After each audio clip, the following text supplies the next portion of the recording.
কোন ব্যক্তি যদি ব্যক্তির নামে কুরবানি করে তাহলে সে কুরবানি আল্লাহ গ্রহণ করবে না। কেননা আল্লাহ তাআলা সূরা কাউসারের মধ্যেই নিজেই বলেছেন যে কুরবানি করা আমার জন্য, সালাত আদায় করা আমার জন্য, কুরবানি করা আমার জন্য, কোনো ব্যক্তির নামে নয়, কোনো মানুষের নামে নয়।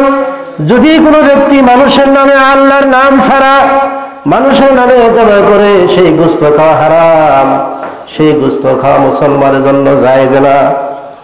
যে গরু মরে গেলে মরা গরুর গোশত খাওয়া যেরকম হারাম, মরা ছাগলের গোশত খাওয়া যেরকম হারাম, কোন ব্যক্তি যদি ব্যক্তির নামে জবাই করে তাহলে সেই গোশত খাওয়া মানুষের জন্য হারাম নয়। এই জন্য আল্লাহর নাম ছাড়া কোনো গায়রুল্লাহর নামে জবাই করা, কোন ব্যক্তির নামে জবাই করা রাসূলুল্লাহ সাল্লাল্লাহু আলাইহি ওয়াসাল্লাম নিষেধ করেছেন। কেননা তিনি জবাই করেছেন বিসমিল্লাহি আল্লাহু আকবার, আল্লাহর নামে শুরু করলাম, আল্লাহর নামে কুরবানি করলাম। তাহলে মুরগি জবাই করার দোয়াটা কি জানেন?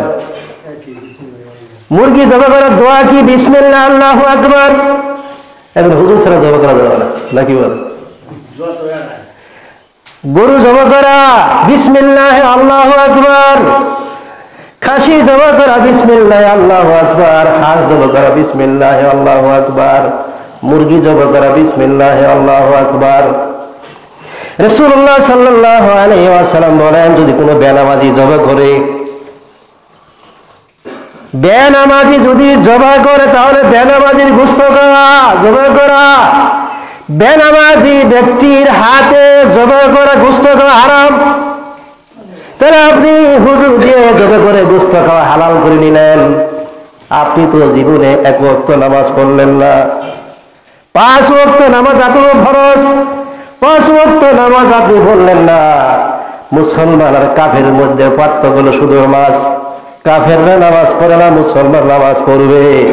কিন্তু মুসলমান যদি নামাজ না পড়ে, কাফেররা নামাজ পড়লো, তার তফাৎটা কি? পার্থক্য কি হলো? এই জন্য বেনামাজি ব্যক্তি জবাই করলে, এখন যে কোনো জিনিস হোক না কেন, বেনামাজি ব্যক্তি জবাই করলে সেই গোশত খাওয়া হালাল হবে না। এখন হাটে বাজারে যে গরুর গোশত কিনে নিয়ে আসেন, এই ব্যক্তি কি 5 ওয়াক্ত নামাজ পড়ে? হাটে বাজারে গরু জবাই করে গোশত নিয়ে আসলেন, তাহলে ওই ব্যক্তি কি 5 ওয়াক্ত নামাজ পড়ে কিনাকে দেখতে হবে। আর আপনি যে গোশত কিনলেন বা খাইলাম, বেনামাজি ব্যক্তির জীবনে এক ওয়াক্ত নামাজ পড়ে নাই, তাহলে ওই ব্যক্তি যদি গরু জবাই করে, ছাগল জবাই করে, যেগুলো জিনিস জবাই করলে খাওয়া হালাল হলো না, তাহলে আপনি বেনামাজি, তাহলে আপনার জন্য কি হালাল আছে আর হারাম আছে? তাহলে আমি যে বেনামাজি, আমার জন্য কি হালাল আছে আর কি হারাম আছে? এখন জবাই করলেই তো হইল, খালি হইল। বেনামাজির জন্য কিছু হালাল নাই, বেনামাজির জন্য কি হারাম আছে কি হালাল আছে? এখন হাটে বাজারে গরু জবাই করা হয়, এখন তিনি কি 5 ওয়াক্ত নামাজ পড়ে কিনা? দিনে যে 5 ওয়াক্ত নামাজ ফরজ আল্লাহ করলেন, তার মধ্যে এক ওয়াক্ত পড়ছে কিনা? কিন্তু বেনামাজি ব্যক্তি জবাই করলে সেটা কিন্তু জবাই করা হয় না। কিন্তু রাসূলুল্লাহ সাল্লাল্লাহু আলাইহি ওয়াসাল্লাম বলেন, তুমি যেটা খাবে সেটা নিজে জবাই করে খাও। আমি নামাজ পড়ি না, আরেকজনের দিয়ে জবাই করে হালাল করে খাইলাম, এই জিনিসটা কি হলো? কিছু ফায়দা হলো না।